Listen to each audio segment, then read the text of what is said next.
Alors bonjour tout le monde, je me présente Isabelle Godin. Je suis en formation pour devenir instructeur de Qigong à l'Institut Qigong du Québec et ce depuis août dernier. Le Qigong fait partie de ma vie depuis une dizaine d'années, mais beaucoup plus d'une façon intense.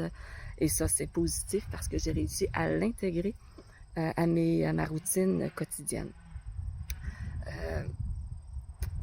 Je veux vous faire une petite capsule aujourd'hui pour vous donner, vous partager tous les bienfaits que j'ai retirés de ma pratique du Qigong, en particulier avec l'aide d'une posture statique qu'on appelle embrasser le Qi, et ma pratique d'équitation, ma relation avec les chevaux.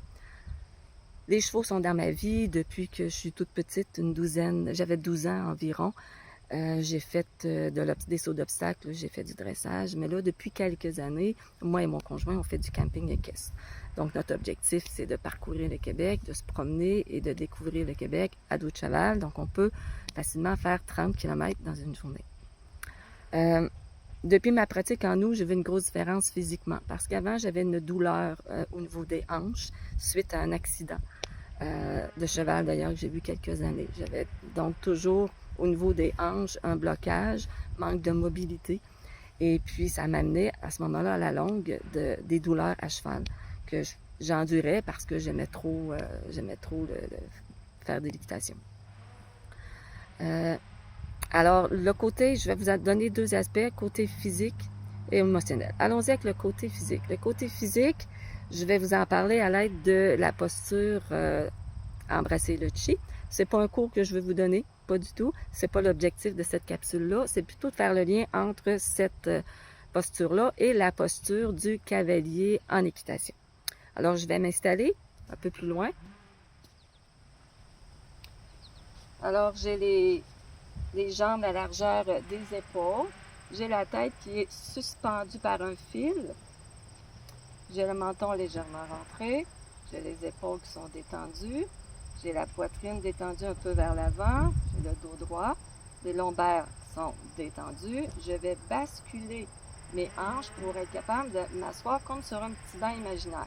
Donc, je bascule et je m'assois pour m'ancrer solidement à la terre.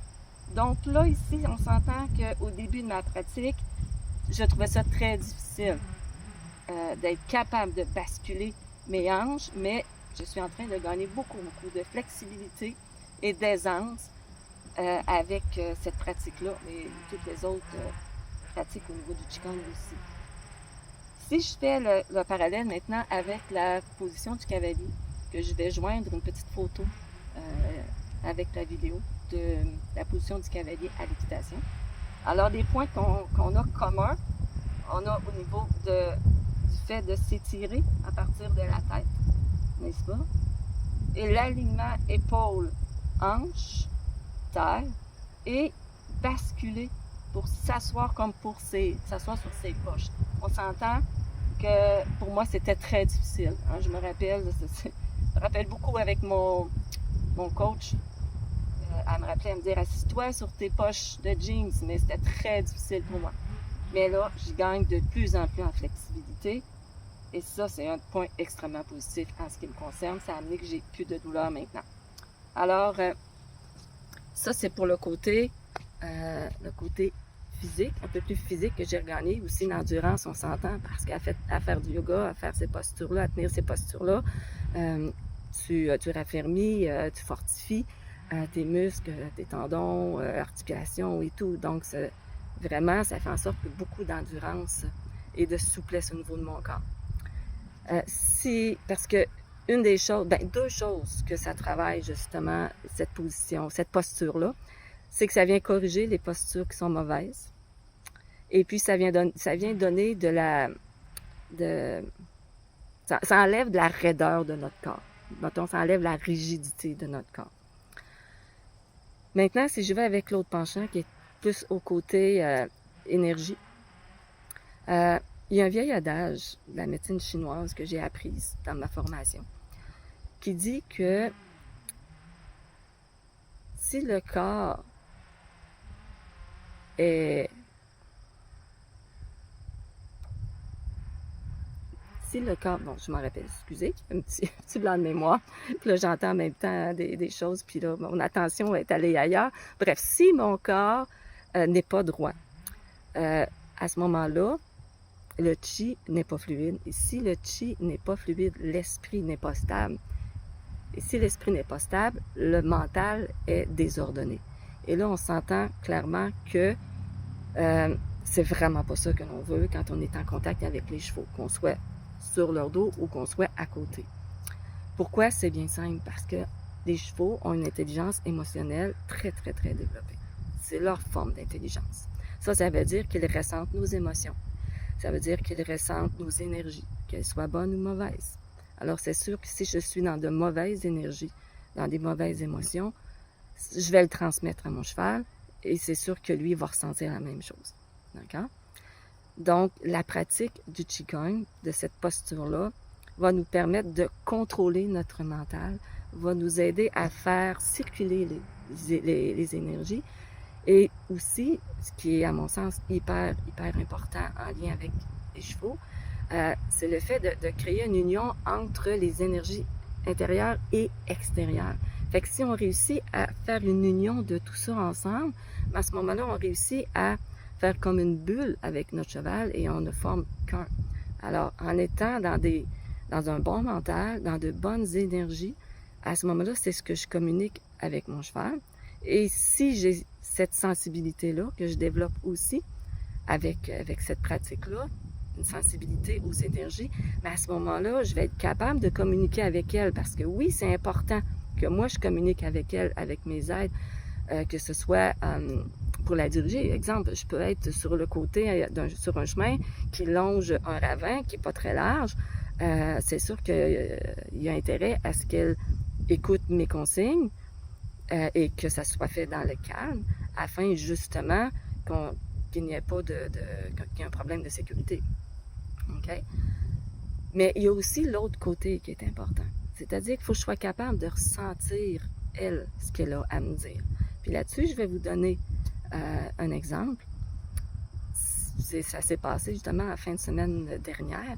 Alors on a fait une vingtaine de kilomètres et on était sur le retour. Et à un moment donné, je ressentais que quelque chose clochait avec mon cheval et on était au pas très calmement. Il n'y avait pas de boiterie. Je ne voyais pas de boiterie, je ne sentais pas de boiterie, mais je sentais quelque chose de différent. Alors, je me reconnectais avec elle, je dis, voyons, qu'est-ce qui se passe? Et dans ce temps-là, j'essaie d'aller retrouver cet état que j'atteins lorsque je fais ma pratique de Qigong, entre autres dans les postures statiques. Donc, j'essaie de retrouver cet état d'union, cet état de calme. Et j'ai vraiment ressenti qu'il clochait quelque chose sur une de ses pattes que je pensais la patte antérieure droite. Alors, j'ai dit à mon conjoint, regarde-la, est-ce qu'elle boite? Est-ce que tu vois quelque chose? Alors, on essayait de regarder tout ça, puis non, il n'y avait rien de visible à l'œil. Mais là, je le sentais trop fort. Enfin, j'ai dit, il faut que je regarde. Alors, j'ai regardé et elle avait une mini roche sous une de ses pattes antérieure droite. Pas assez grosse pour dire que c'était pour l'amener à boiter, mais certainement, il y avait de l'inconfort. Il y avait de l'inconfort à ce niveau-là. Et c'est sûr que du moment que je l'ai amené, ben ça a été correct après ça. Donc, on voit que la pratique du Qigong, ça travaille beaucoup, oui, sur le côté physique à nous. Hein, moi, j'ai plus de douleur, j'ai une meilleure posture, je communique mieux avec mon cheval.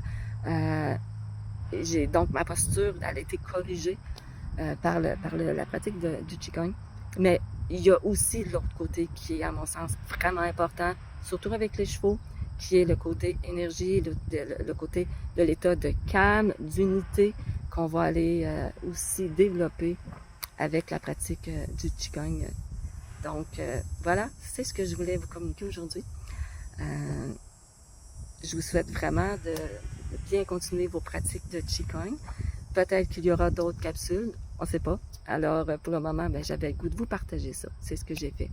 Et là-dessus, je vous souhaite une belle fin de journée. Ne vous gênez pas si vous voulez réagir à la vidéo. Donc, merci pour tout, puis de votre écoute. Et possiblement à la prochaine. Au revoir.